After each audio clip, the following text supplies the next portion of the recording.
Matod pa ni Pastor Lito na ang kanadong sa Mateo 16:18 ginapasabot daw kuno ana si Pedro nga Hudyo. Si Pedro daw ang gisugo ana nga magtukod og simbahan. Kung si Pedro ang gisugo magtukod sa simbahan, asa mabasa sa Bible nga si Pastor Lito gisugo siya sa Ginoo nga magtukod sa simbahan.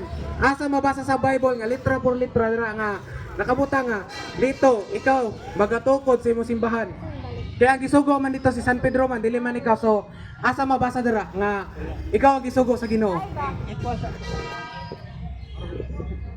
Wala pa man din siya ganihan nga nagapahayag ko nga wala may doktrina nga tinukod mi sa Ginoo. Ang amo ang magtotoo rami. Nito rami sumala sa Biblia.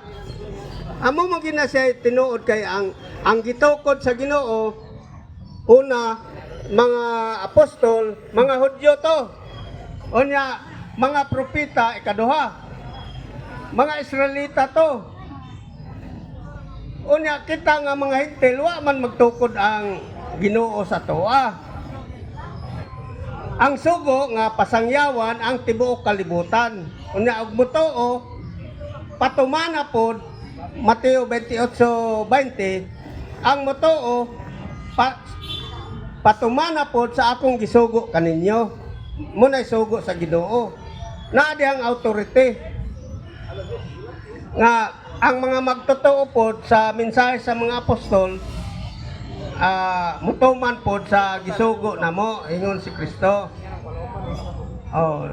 Mora tong tubag bro, wala ba doktrina nga tinukod mis Ginoo. Very good. Dali.